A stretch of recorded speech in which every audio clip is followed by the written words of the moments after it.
آج کی ویڈیو میں ہم آپ کو باب کعبہ شریف اور اس کے مختلف حصوں کے بارے میں بتائیں گے۔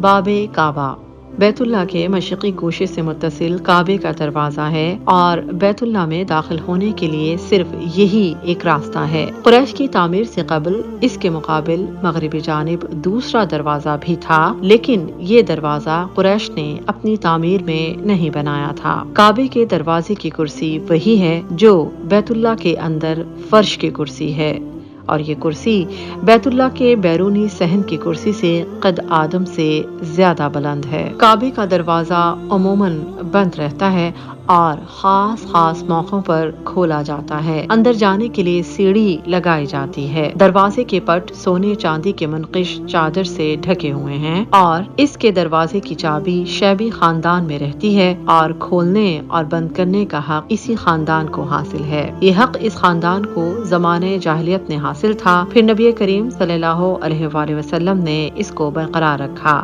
چنانچہ آج تک یہ عزت انہی کو حاصل ہے اور رہے گی۔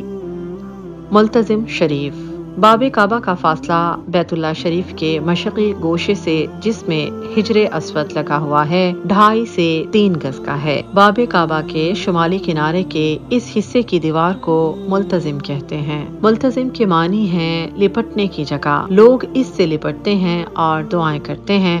یہ قبولیت دعا کی بڑی اہم جگہ ہے۔ حضرت ابن عباس رضی اللہ تعالیٰ عنہ سے روایت ہے کہ میں نے رسول کریم صلی اللہ علیہ وآلہ وسلم کو فرماتے سنا کہ اس ملتزم پر جس نے کچھ مانگا اس نے پایا۔ حجر اسماعیل یہ ہلالی شکل کی ایک دیوار سے گھرا ہوا ہے جو کعبے کی شمالی دیوار کے سامنے رکن عراقی سے رکن شامی تک کعبے سے 1.5 گز کے فاصلے پر نصف دائرے کی شکل میں بنی ہوئی ہے اور اس کی بلندی آدمی کے سینے تک ہے۔ اس کے اوپر نقش و نگار کے ساتھ ساتھ پتھر جڑے ہوئے ہیں اور اس کے اوپری حصے پر دائرے میں کچھ عبارت کھدی ہے جس میں قرآن کریم کی بعض آیتیں لکھی ہوئی ہیں اور انہی کے ساتھ تعمیر کرنے والے کی تاریخ بھی لکھی ہوئی ہے۔ طواف کرنے والا اس کے باہر سے اس کو اپنے بائیں جانب طواف کرتا ہے۔ اس کا کعبے سے متصل 1.5 گز کا حصے کو کعبے کے اندر داخل نہیں ہو سکا۔ حتیم کے نام سے کعبے ہی کا حکم رکھتا ہے اور اس کے اندر نماز نفل مسجد حرم کے عام دوسرے حصوں کے مقابلے میں افضل بتائی گئی ہے۔ حتیم کعبہ اور حجر اسماعیل کے درمیان کے فرش کو حتیم کہتے ہیں۔ یہ تقریباً 3 میٹر کی دیوار کعبے سے متصل فرش ہے جو قریش سے پہلے تعمیر میں شامل تھا۔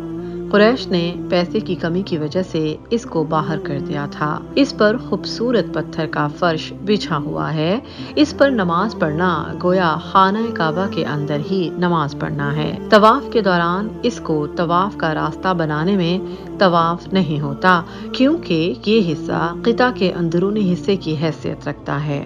مقام ابراہیم یہاں چند گز جالیوں کی دیوار پر ایک گنبد بنا ہوا ہے۔ اس کے اندر مقام یعنی وہ پتھر رکھا ہوا ہے جس پر کعبے کی تعمیر کے وقت حضرت ابراہیم علیہ السلام کھڑے ہوا کرتے تھے۔ یہ مقام پہلے مطاف سے باہر ملتا تھا، لیکن جب سے مطاف کی توسیع کر دی گئی ہے اس وقت سے یہ مقام مطاف کے اندر آ گیا ہے۔ مقام کے پیچھے اور اس کے ارد گرد طواف کی 2 رکعتیں پڑھنا اچھا بتایا گیا ہے۔ یہ پتھر محفوظ کر کے بلور کے ایک ٹکڑے کے اندر رکھا گیا ہے۔ اس پتھر پر اب تک قدموں کے نشان ظاہر ہیں۔ یہ ایک عظیم الشان اور اسلامی یادگار ہے جسے اللہ تعالیٰ نے حضرت ابراہیم علیہ السلام کے زمانے سے آج تک محفوظ رکھا ہے۔ اس کے پاس نماز پڑھنا مستحب ہے۔ یہ پتھر فتح مکہ سے پہلے دیوار کعبہ کے قریب اس گڑھے میں رکھا تھا جس کو المہجن کہتے ہیں۔ پھر فتح مکہ کے بعد اس کو موجودہ جگہ منتقل کر دیا گیا، شاید اس لیے کہ طواف کی صورت میں پتھر کا طواف نہ ہو اور اس کی تعظیم ایسی نہ ہو کہ بت پرستوں کے عمل سے مشابہت رکھتی ہو۔ چاہ زمزم یہ خانہ کعبہ کے مشرقی جانب واقع ہے۔ اس کے نکلنے کی تاریخ یہ بتائی جاتی ہے کہ حضرت ابراہیم علیہ السلام نے شام سے مکہ کی طرف ہجرت کی تھی۔ مکہ میں اس وقت نہ کوئی آدمی تھا اور نہ ہی پانی تھا۔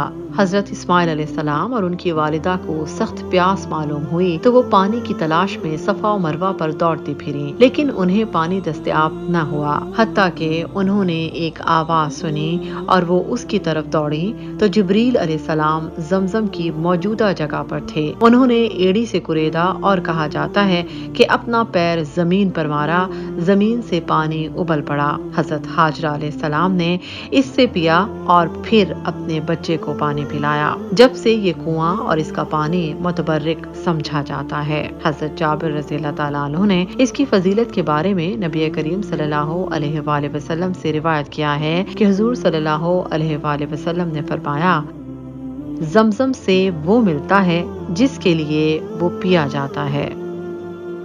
حضرت ابن عباس رضی اللہ تعالیٰ عنہ سے روایت ہے کہ نبی کریم صلی اللہ علیہ وآلہ وسلم نے فرمایا، سطح زمین میں سب سے بہتر پانی آب زمزم ہے۔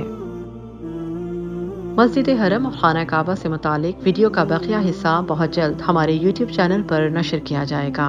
اگر آپ نے ابھی تک ہمارا چینل سبسکرائب نہیں کیا تو ہمارے چینل کو سبسکرائب کیجیے۔